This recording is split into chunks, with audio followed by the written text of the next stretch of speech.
What's up, everyone, and welcome back. And what dawned on me last week, was that I haven't done so much of a review on the year gone. And even though it was a lengthy process going through the squad, the extensive squad that we have, going for each player, giving them a rating of the season so far, that was great. And obviously, I praise anyone who stuck through the whole video. It can be quite a lengthy process to make those sort of videos. And I do prefer making shorter ones, like 10-minute videos, which I'm going to try to do today. I want to sort of go through the key moments of 2021, have a sort of a roundup, the key matches, my top three in each of these categories, key matches, key moments, the top three performing players, the top three signings, and the top three goals of the year as well. So let's have a bit of fun with this one. This is a nice way to sort of welcome in the new year, the first game of 2022, which will be against Roma on Thursday evening. And let's sort of reflect on what was relatively a positive year. So let's start off with the key moments and or games of the year. And I'm going to sort of combine this all together because moments for me, they come in certain games. That could be like a certain part of it, or a resounding victory and what it means from that with your future in any competition or in any future competitions. But let's just get straight into it. My number three is going to be the victory away against Atletico Madrid. I thought it was such a great victory to get, especially with the injured players that we have. It was the fifth game into the competition. It was our first victory in the Champions League group stage since returning in what was like 7 or 8 years, against a team that obviously previously knocked us out of the competition back in, I think it was 2014. Chips were down, Junior Messias as well, to get that key goal to keep us alive in the competition, to at least get us to the last game in the group stage with that glimmer of hope. And it was just a nice moment to have, considering the fact that we kind of got snaked in the first game against them, and it was just some justice to get that victory that we all know we deserved in the group stage. At number two, I had the first Champions League game against Liverpool. And yes, the result in itself isn't like a great moment. We lost that game. But in particular, to have that first moment back in the competition for all Milan fans, we waited so many years for this now, to be back there, to hear that pre-match music kicking off.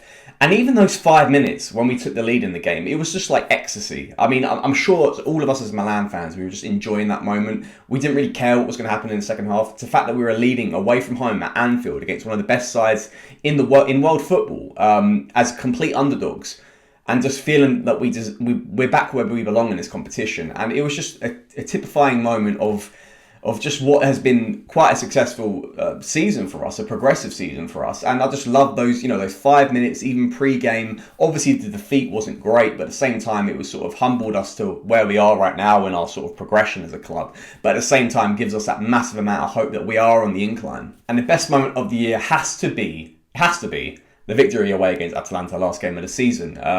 That basically got us the qualification into the Champions League for this campaign, which we've now gone out of, but nonetheless got us through. The money, what brings with that, the money coming through to your club, everything about it, returning to the competition that we historically belong and we feel like we belong into. The chips were down. We didn't get that successful result against Cagliari in the game before that, despite destroying Torino and Juventus prior to that. So it was almost as if the ball was in our hands and we didn't deliver against Cagliari.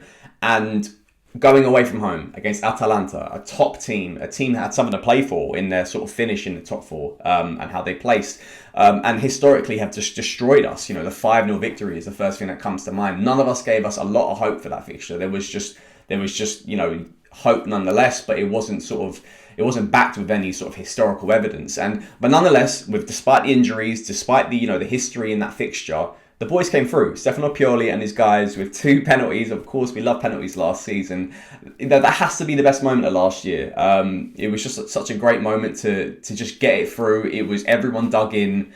Even like Mandzukic who won us a penalty or something like that. It was such a typifying performance of the squad effort that we had last season, or in 2021 at least. And now we're going to do goals of the year. And unfortunately with YouTube and the copyright infringements, I can't really throw the snippet of the goal in this video. But what I will do is kind of throw up a photo and leave the links into the goals in the description below. But at number 3, I'm going to pick an Ante Rebic goal. And this was something I was quite curious because it wasn't selected in AC Milan's official top 10 videos of 2021. It was weird. It was actually one of my favourite goals from last season. It was Ante Rebic against Genoa. This is a brilliant goal. Hits it on a half volley with his weaker foot. It was just looking away from the goal as well. the moment in itself wasn't key. It wasn't like a big fixture, but I just thought the way he's executed this goal was fantastic, and it's something that at least should have made the top 10 from last season when you really look at the goals that it's compared to. But yeah, it was a fantastic goal. Give it a watch whenever you get a sec after this video. But yeah, another great goal. But that's number 3. At number 2, I've got to go for what Milan did at number 2, which was the Rafael Leao goal away at Benevento last season. Down to 10 men. Sandro Tonali got sent off. We had no Ibra in that fixture.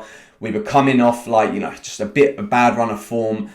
And obviously with 10 men, we were kind of having to rely upon any potential counter-attacks with players with speed. Rafael Leao does really well to break into that, break the offside trap, get to the ball prior to the keeper, and obviously just on the corner of the box, he manages to kind of get that curl around and get that nice finish into the top, near enough the top right corner. The keeper does get a hand to it, but it's just not good enough, and it's a fantastic improvised finish from Rafael Leao, and we're kind of seeing a lot of that this season, where he's just he's got a great eye for goal, he's a great finisher, and yeah, this has to be number 2 for me.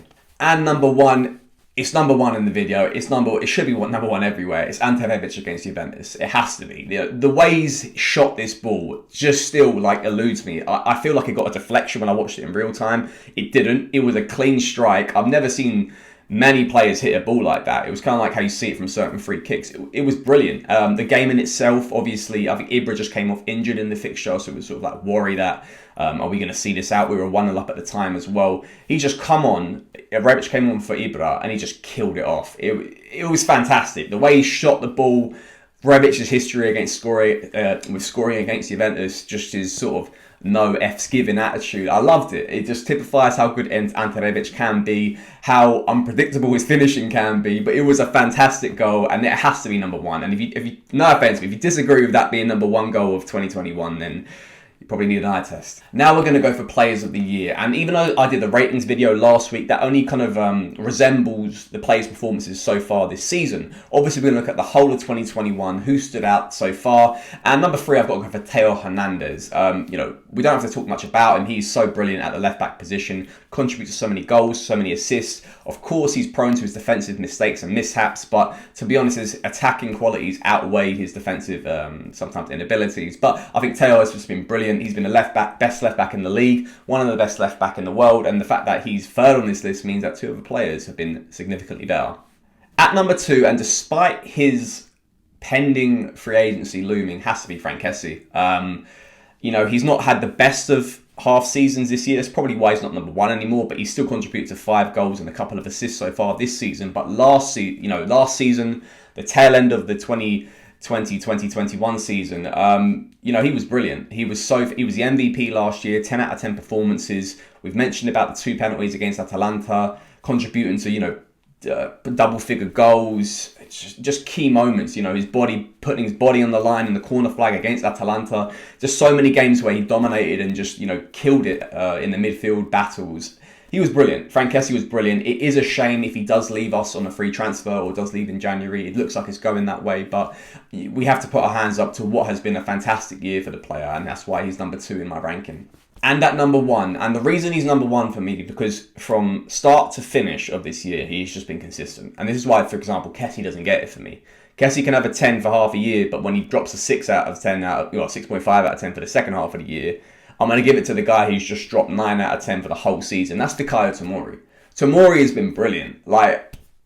We don't have to talk so much about this guy any more than we probably already have in previous videos. He's fantastic. The energy, the aggression, everything he brings to this game, it's a coup of a signing to sign this player for 25-30 million euros. It's a complete steal for someone of his age, which we'll get onto transfers in a sec.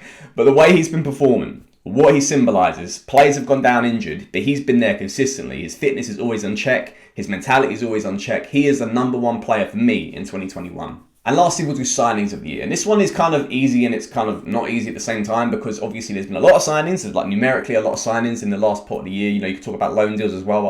I'll include them in this as well category. But at the same time, some players have performed, some players we're yet to see the best of them. So I guess a certain few, 3 in this case, will stand out and be obvious choices. But the order of that category will be announced. Now, at number 3, this one was quite a hard one. I'm going to go for Sandro Tonali, although I was debating in putting him at 2. Sandro Tonali, for me, the whole move of getting him on a cheaper deal, the way he's been performing this second half, well, the second half of 2021, the way he's just increased his performances astronomically, he's been fantastic. Tonali has been great. He's been giving us so much assurance in the midfield position. The fact that we've got him for the price we did, it kind of just like tactically looks that Maldini strategically told him to play bad in his first year for us, but obviously it wasn't. He was just really adapting to his new life at Milan, and now we're seeing the fruits of the labour. We're seeing him improving as a player, and we're seeing a die-hard Milan fan really doing well.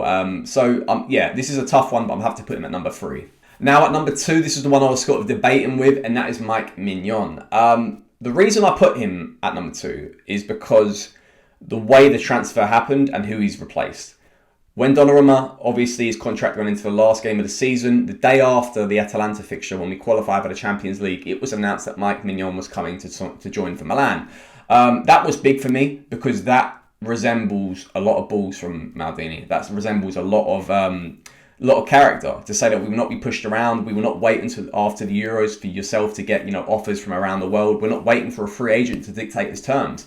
Mignon came in, which was a steal of a signing as well. We can talk about bargains. He was a bargain as well, despite 1 year left in his contract at Lille. We got him for around 12 million euros, or 12 million pounds, I believe, which is around 15 million euros.